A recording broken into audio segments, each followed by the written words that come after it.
Assalamualaikum dear students, welcome to our YouTube channel CD Engineering Academy. Subscribe to our YouTube channel and press the bell icon to receive latest updates about the engineering related videos. So dear students, आज की इस video में हम inelastic analysis of beam module के ऊपर हम आज कुछ प्रॉब्लम सॉल्व करेंगे।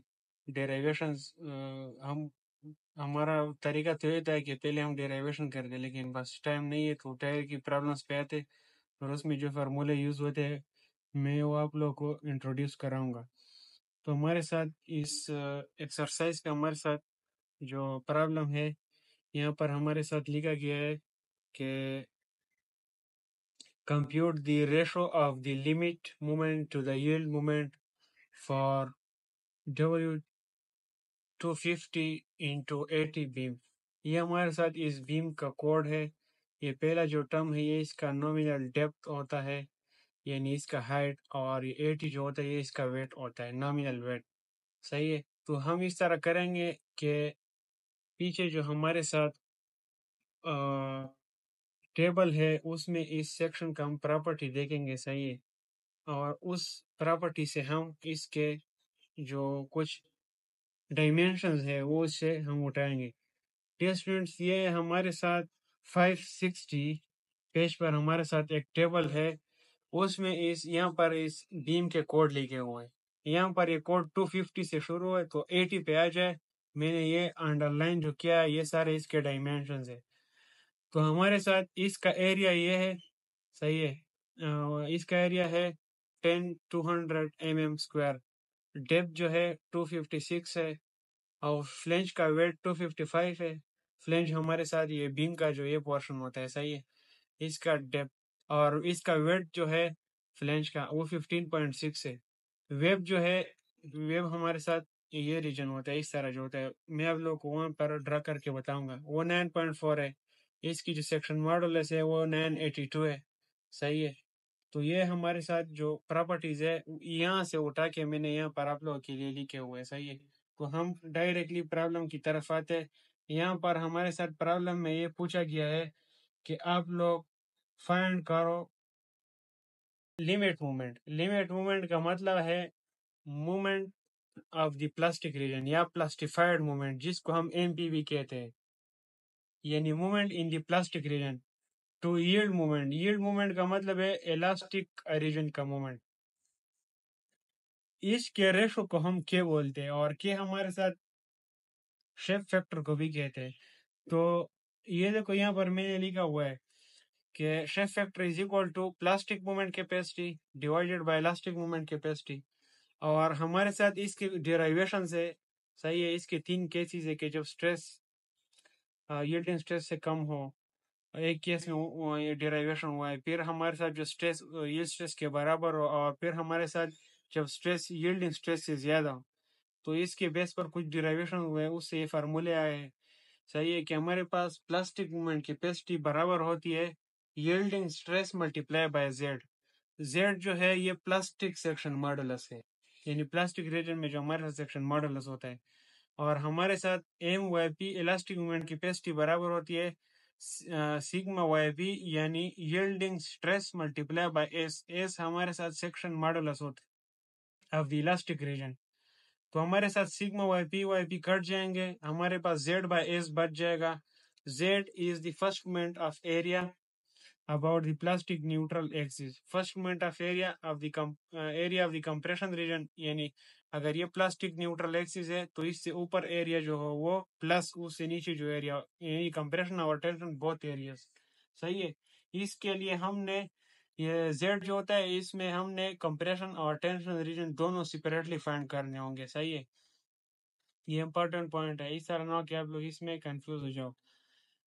तो डियर स्टूडेंट्स, हमारे साथ आप लोग इस तरह भी कर सकते हो कि इसके जो डायमेंशन है उसका मोमेंट ऑफ इनर्शिया फाइंड करो। इसका मोमेंट ऑफ इनर्शिया तो बहुत इजी है। ठीक है। bh³/12+8² इसके टर्म से सारे रेक्टेंगल्स का फाइंड करो। और यहाँ पर इस टेबल के लास्ट में हमारे पास इसका सेक्शन मॉडुलस भी गिवन है, वो मैंने उठाया 982 × 10⁻³ मिलीमीटर क्यूब। अगर मैं ये चीज़ें भी फाइंड करूँ तो वो प्रॉब्लम बहुत लंबा हो जाएगा, तो आप लोग उम्मीद है कि ये फाइंड कर सकोगे कि इस शेप का मोमेंट ऑफ इनर्शिया किस तरह फाइंड होता है। और सी जो होता है वो हमारे पास h/2 होता है, या न्यूट्रल एक्सिस से आउटरमोस्ट फाइबर तक जो डिस्टेंस होता है।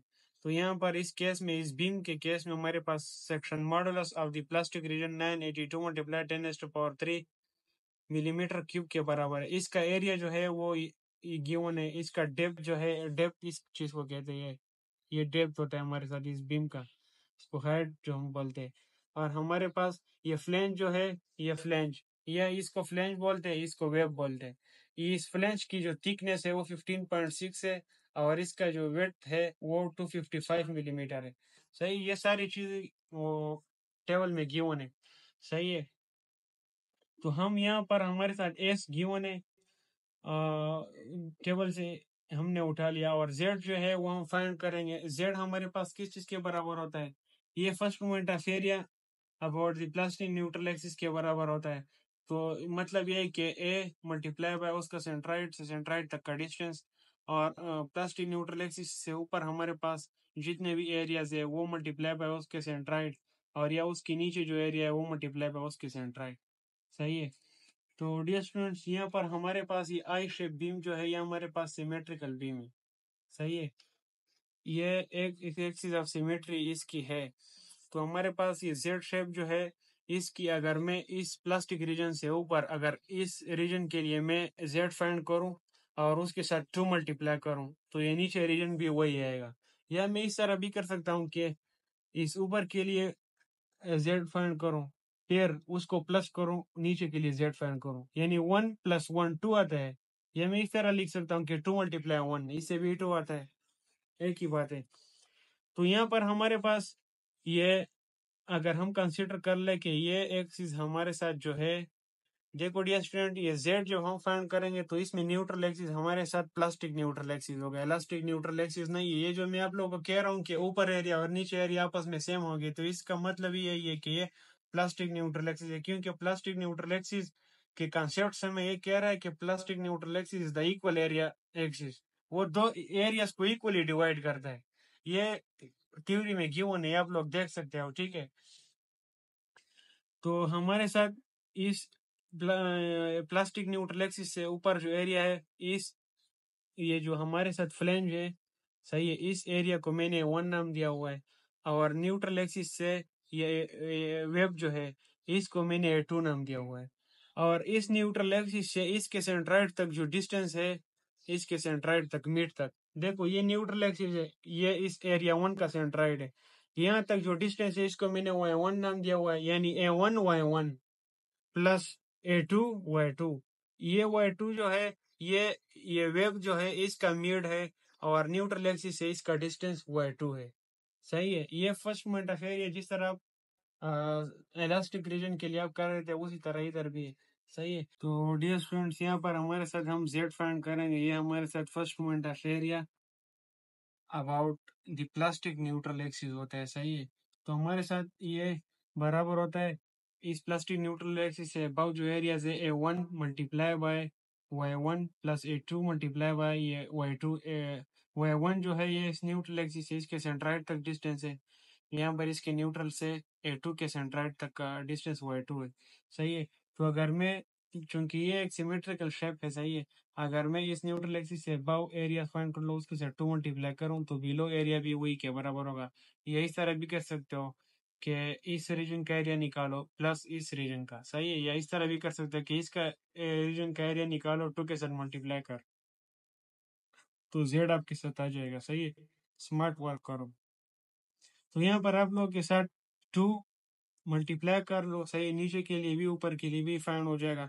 हमारे पास a1 बराबर है 255 मल्टीप्लाई बाय 15.6। हमारे पास y1 जो है इस एक्सिस से हमारे पास इसके सेंट्राइड तक का डिस्टेंस है। तो डियर स्टूडेंट्स, यहाँ पर हमारे साथ ये टोटल डेप्थ जो है ये 256 है। इसको 2 पे डिवाइड करो, 128 आ जाएगा। 128 से 15.6 का हाफ निकालो। ये देखो, 128 से 15.6 का हाफ निकालो, तो आपके साथ यहाँ पर इस सेंट्राइड तक आ जाओगे। तो a1 मल्टीप्लाई बाय y1 ये आ जाएगा। फिर हमारे पास ये जो एरिया है, ये आपके साथ किया जाएगा। ये हाफ जो है ये 128 है, इससे 15.6 निकालो, तो आपके साथ 112.4 आ जाएगा ये डिस्टेंस। इससे ये निकालो तो आपके साथ ये आ जाएगा। सही है, जो कि 112.4 है, उसके साथ ये एडिशन आपके साथ आ जाएगा, उसके साथ ये थिकनेस मल्टीप्लाई करो जो कि 9.4 है, तो आपके साथ A2 आ जाएगा। और फिर आपके साथ 112.4 का हाफ ले लो तो आपके साथ ये डिस्टेंस आ जाएगा, इसका हाफ ले लो आपके साथ ये Y2 आ जाएगा। सही है, 112.4 का हाफ जब आप लोगे तो आपके साथ 56.2 आ जाएगा, ये आपके साथ Y2 आ जाएगा। सही है, जब Y2 आपके साथ आ जाएगा तो बस ये जो इक्वेशन है ये कैलकुलेटर के जरिए आप लोग सिंप्लीफाई करो, उसके साथ 2 मल्टीप्लाई करो, तो आपके साथ ये जो first moment of area about the plastic neutral axis है वो आपके साथ ये वैल्यू आ जाएगी। सही है, इसके साथ आप लोग यूनिट भी लिख ले, और इसका यूनिट जो है वो mm³ है। सही है, मिलीमीटर की पावर क्यूब है। तो हमारे साथ के बराबर होता है Z/S, आपके साथ Z की वैल्यू लिख ले, S की वैल्यू लिख ले, इसके साथ आपके साथ शेप फैक्टर आप कह लो या limit moment to yield moment जो रेशो आपके साथ ये आ जाएगा 1.094, जो कि इसका आंसर है। तो डियर स्टूडेंट्स, ये था हमारा प्रॉब्लम, और ये थी आज की हमारी वीडियो। फिर मिलते हैं इंशाल्लाह नेक्स्ट प्रॉब्लम में, तब तक के लिए इतना ही। खुदा हाफिज।